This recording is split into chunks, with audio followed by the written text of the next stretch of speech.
Hi everyone, welcome back to the lecture series of the Indian laws. Today we will discuss about the concept of affray, which is given under section 159 of the IPC, and the related punishment is given under section 160 of the IPC. We will also try to figure it out the new section of the affray which is given under BNS Act, that is section 194. आज के इस second lecture series में हम यह जानने की कोशिश करेंगे कि एफरे क्या होता है, एफरे का कंसेप्ट क्या कहता है। इसके लिए सबसे पहले हमें जो सेक्शन डील करना होगा वो सेक्शन है 159 of the IPC. Then we will also discuss about section 194 of the BNS act, जहां पे एफरे को डिफाइन किया गया है और साथ ही उसी सेक्शन में इसकी पनिशमेंट भी दी गई है।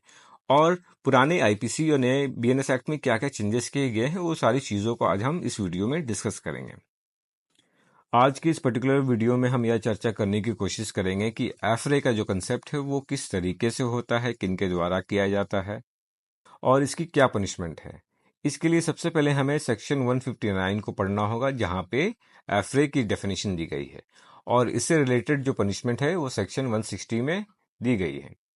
हम इस पूरे सिनेरियो पे चर्चा करने की कोशिश करेंगे कि एफरे का जो कंसेप्ट है उसे विशेष रूप से क्या माना जाता है, इस पर्टिकुलर ऑफेंस को करने वाला जो व्यक्ति है वो कौन होता है, वो कैसे इसके लिए जिम्मेदार हो सकता है। इसलिए हम आईपीसी की जो सेक्शन है 159 और 160 के तहत एफरे के अपराध पर आज चर्चा करेंगे। तो आप लोगों ने कई बार यह सुना होगा या पढ़ा होगा कि एफरे हो गया है, तो इसको समझने के लिए section 159 of the Indian penal code 1860 को हमें जानना होगा। We will discuss. Section 159 defines the offense of affray as whenever two or more persons by fighting in a public place disturb the public peace, they are said to commit an affray.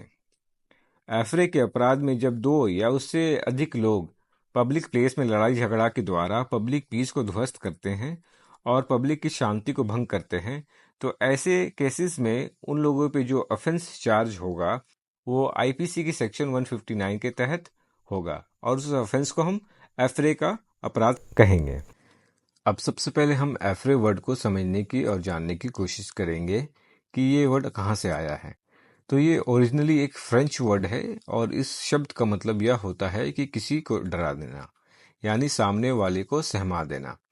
तो अगर legal sense में अगर इस चीज को समझने की हम कोशिश करेंगे तो ये एक तरीके से आपके झगड़े की वजह से पब्लिक डर रही है, तो यह एक पब्लिक ऑफेंस माना जाएगा, यानी लोगों को डरा देना अपने कंडक्ट की वजह से।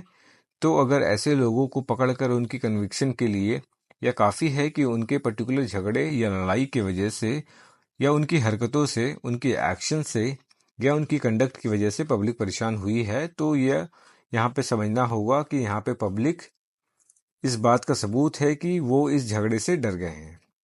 जैसा कि आपने देखा होगा कि कई बार लोग रोड पे चल रहे हैं और रोड पे चलते समय दो तीन लोग आपस में झगड़ रहे हैं, तो उस झगड़े से कुछ लोग घबरा भी रहे हैं, उनकी लड़ाई से दूर होकर जाने की कोशिश कर रहे हैं, और जो लोग यह सोच रहे हैं कि ऐसे झगड़ों से आम जनता हैबिचुअल हो गई है, तो इसका मतलब यह बिल्कुल भी नहीं है कि पब्लिक डरी नहीं है।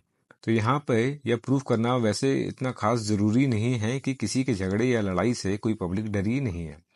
तो यहाँ पे समझने की यह जरूरत है कि पब्लिक का प्रेजेंस होना at the time of the such quarrel और द फाइट बिटवीन टू और more person in a public place, that is much more important.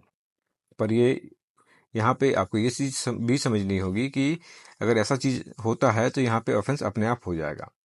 तो अगर पब्लिक ऑर्डर की बात करते हैं तो यहाँ पब्लिक के लिए एक ऑफेंस है, पब्लिक की शांति भंग की गई है, आपने पब्लिक को नुकसान पहुंचाने की कोशिश की है, तो कुल मिलाकर शांति भंग करने का ये अपराध माना जाता है। और यह जो एफरे का जो ऑफेंस है वो अनलॉफुल फाइटिंग भी हो सकती है, डिस्प्लेस ऑफ फोर्स भी हो सकती है, अपनी ताकत को दिखाने की बात भी हो सकती है। इसमें एक से अधिक या दो से अधिक अनलॉफुल तरीके से एफरे के ऑफेंस को अंजाम दिया जाता है। इसका मतलब यह है कि अगर पुलिस वाला किसी भी व्यक्ति को या चोर को पकड़ने की कोशिश कर रहा है या उन दोनों के बीच में झगड़ा हो गया है और उन दोनों के बीच में फाइट शुरू हो गई, तो क्या वो पुलिस वालों को एफरे के श्रेणी में लाया जा सकता है? जी बिल्कुल भी नहीं, क्योंकि पुलिस वाला अपने लॉफुल तरीके से काम कर रहा है। एफरे के कौन कौन से ऐसे इंपॉर्टेंट एलिमेंट्स हैं जिनसे यह प्रूफ हो सकता है कि यह अपराध एफरे का है। तो इसके लिए इंपॉर्टेंट एलिमेंट्स क्या हो सकते हैं? एफरे में आप लोगों को 3 चीज़ों को याद रखने की ज़रूरत है। पहला, फाइटिंग बिटवीन 2 और मोर पर्सन। यह पहला पॉइंट है जिसमें आपको ये चीज़ याद रखनी है कि फाइटिंग 2 या उससे अधिक लोगों के बीच में हो रही है। यह पहला कंडीशन है।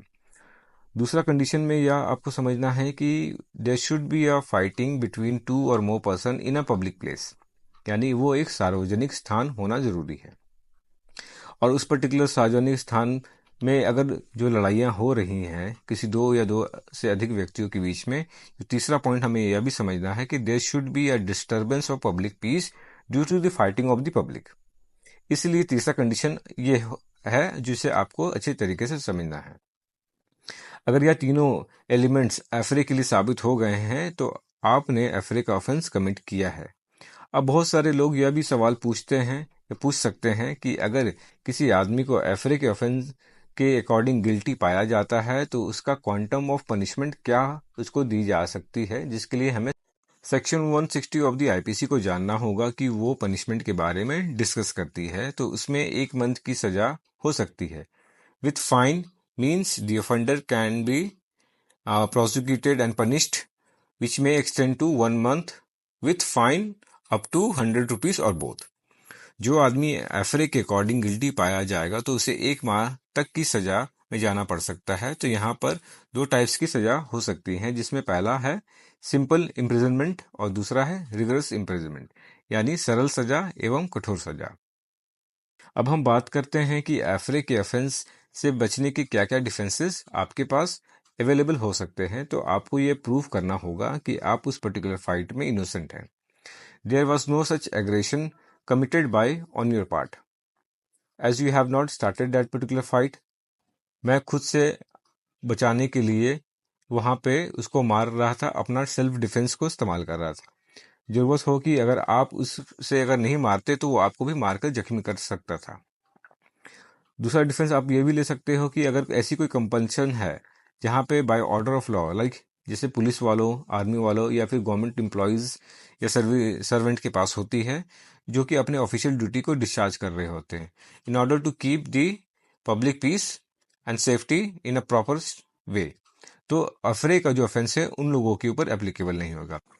जैसा कि हम जानते हैं कि केंद्र सरकार के द्वारा इंडियन पीनल कोड को रिपील करते हुए भारतीय न्याय संहिता 2023 को लागू किया गया है। अब नए बीएनएस एक्ट में एफरे का कंसेप्ट और पनिशमेंट कहाँ दिया गया है उसे जानने की कोशिश करेंगे। तो सेक्शन 194 ये दोनों कंसेप्ट को डील करता है, जहाँ पे डेफिनेशन पार्ट भी दिया गया है और पनिशमेंट क्लॉज भी दिया गया है। तो जो क्लॉज 1 ऑफ दी 194 है बीएनएस का, वो डील करता है डेफिनेशन पार्ट से, और क्लॉज 2 जो है वो पनिशमेंट से डील करता है।